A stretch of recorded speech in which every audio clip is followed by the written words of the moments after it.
As a brief overview, we're going to be discussing market failure and its reasons. It's a very brief overview.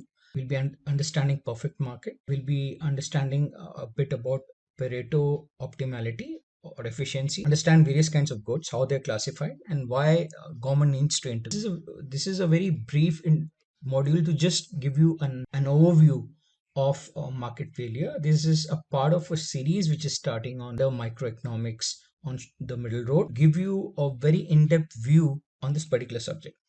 The books for reference for the series is given by Lipsy and Crystal, No Economics by. You could refer to that. You could take your own book, whichever it is. You should have a good international standard book with you. Now, when you look at market failure, what do you mean? So markets, whenever we talk about market failure, is that they are not able to achieve an efficient and optimum allocation of resources and goods. What it also means is that's a failure of Adam Smith's invisible hand. The markets, the equilibrium between the demand and supply is a mismatch in that. So resources are allocated suboptimally, causing a mismatch in the economic variable or social welfare. We are very interested in social welfare. As we go forward, that would be one of the major topics covered in the series. Whenever I'm talking about perfect competition, we are talking about demand and supply equilibrium, which is what we have shown that at point E, the quantity demanded is equal to quantity supplied. That's what we are talking about here. So in a perfect competition, the producer and the consumer surplus is maximum. The markets are efficient. There are too many suppliers or producers and consumers. So the producers are price takers. So this is a very important concept that they cannot influence the price of a particular good. Now, when we are talking about, and we'll discuss about Pareto optimality, we're talking about producer efficiency. The firms produce goods at the lowest price. Firms are also efficient. That is, they produce goods at the same marginal cost. So all firms within an industry have the same marginal cost. Marginal cost is the cost of the total cost when you're looking at all the goods produced, the total cost when you are producing an extra unit of that particular good. Whenever you're talking about Pareto efficiency, all the points on this particular curve. So if you're let's take the consumption of tofu and paneer. You have two goods to consume. You're keeping money constant. If you're going to be keeping money constant, you're going to be investing in only the consumption of two goods, which is we have talked about paneer and tofu. I've taken this because they could be also a substitute of each other. If you invest everything in paneer, that's the point you are going to be getting. If you invest everything in tofu, is the point. And in between is the curve, which is Pareto efficient. Figures, for example, if you take any other points, they are Pareto inefficient. You are actually underutilizing your money in terms of the two food which you are be investing in. And this, but anything less than these curves. So you have 2 points. Let's say this is 1 point and this is the other point. You can see at these two particular points. See at these two particular points, the consumption of paneer and the consumption of tofu will change. And at X, you have more quantity of paneer you're consuming and less of tofu. At point Y, it's more of tofu and less of paneer. But all the points lying on this particular are Pareto efficient. Now, when you're looking at reallocation of resources, what it means is when you're going to reallocate the resources, then you will actually make somebody worse off. Whenever the most optimal association or allocation of resources and goods is Pareto efficient. There is a market failure, and we are doing it a bit fast here. Private markets do not want to cater to less privileged section of the society or common property resource, which we'll be covering. There could be asymmetries of information. That is, one party has got much better information than the other party. It could be due to public goods. Externalities is going to be a major topic with particular series, and this is going to touch a brief about it.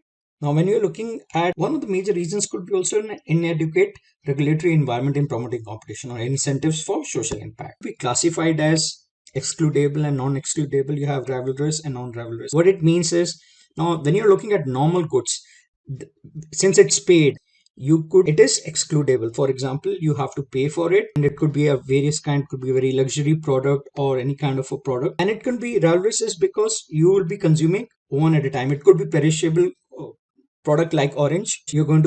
Only one person going to be consuming at that particular point of time, or it could be other products which we call durable products. Other things could be common property like air, fisheries, international water. Nobody has a right over it. It comes in non-excludable because everybody has a right to it. There are certain externalities attached to it, and that is why I will be coming to a lot of these topics. When you talk about public goods like armed forces, education, you're talking about education or street lights. Street lights has got a same effect, does not actually deplete the defect of any other person. So, and if a number of persons are there. Similarly, if you look at the museums or in art galleries, you could be enjoying the view of an art. There could be 100 people enjoying it. So one view is not going to remove or lessen effect on the other view. So this is a great example of, of goods falling in excludable and non-rivalrous.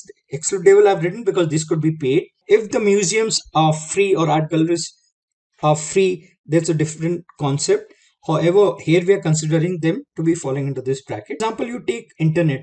Now here, let's say internet is paid, but thousands or millions of people can. So one person accessing internet would not affect the other person. Technically, if this this is what we are assuming in their SaaS products. Anybody can, let's say there's a paid or for a SaaS product, anybody can access where in the world. This is where the market usually failures happen. Do not. However, these are precisely where we need government interventions. It could be through the policies which is coming in terms of the externalities attached with climate change. But this is where predominantly a lot of places where the government intervention happens. Now you could also look at this particular section. However, this particular section you could have paid or free. Like I said, if it's paid, or you could have private players coming in and charging for the art galleries and for the products. So this particular section is where we are looking at market failure. A very good example. You could have a food for thought, and I want to understand this is a very open-ended question. It's left to the audience to decide. Looking at market failures, for example, if you'll have to have free medical care. I mean, you'll not have private place. So this is where the government comes in. You want to give high quality K-12 education for all. This is where you need government interventions or equitable higher education, wherein interventions happen. Now, whenever we are talking about positive externalities, they actually increase social welfare and need to be subsidized. So these are some of the policy questions which will be extensively covered when you're looking at externalities. For example, you want to tax goods, you have a negative externality. Here, understanding externality, we want to understand what do you mean by externality. They are third-party effects. When you have a consumer and producer, the entities involved to consumers and produce, when the effects actually impact the third party, they are known as externalities. Now, taking an example, harmful pollutants from factories. This is the cost of healthcare to the society. It could be medical or emotional cost. Third party or to people living near the factory. So they are not involved in the production. They need not be involved in the production. Then either the consumers, but the third party, right? That is what we call them by externalities. So a very good IMF definition. At social costs, this is a sum of private costs and costs related to the society. Social benefits we are looking at when we are looking at sum of private benefits and benefits related to the society. If you are talking about positive externality, it will always affect social benefits. Whenever you're talking about negative externality, we are talking about social costs. So these are external costs to the society. WHO recently did a study where every year about 8 million people die due to tobacco use. About 1.2 million deaths, so this is 1.2 million deaths are of non-smokers. Passive smoking is an example of what type of externality. As a public policy expert, what will you do? First, this is an example of negative externality. Only harming and causing emotional damage of millions of people dying, 1.2 million people dying. But it's got an associated also a cost related to medical care, or a lot of people are passive people are taking medical care to just recover from the infection. So this is just one of them. When you're going to do what you're going to be taxing cigarettes equal to the marginal external cost. You can do the two ways. One, of course, way is that you start taxing cigarettes on packets or per units. So that is one way, and we'll cover all these concepts as we go forward. When we are looking at, like I said, when you're looking at externality, you want to promote which is causing you a positive externality, and you want to decrease which are giving you, or services which are giving you negative externalities. I'll come to the marginal external cost. When we are talking about interventions, talking about market failures, certain policies which help. One could be, of course, social entrepreneurship. This companies focusing on outcome and financial return, giving free value add, for example, guidance to farmers on how to improve productivity of crops, along with distribution of free technology equipment for marginalized farmers. So this is another excellent initiative which you can take. In one of the tutorials, we are going to be understanding what is government failure.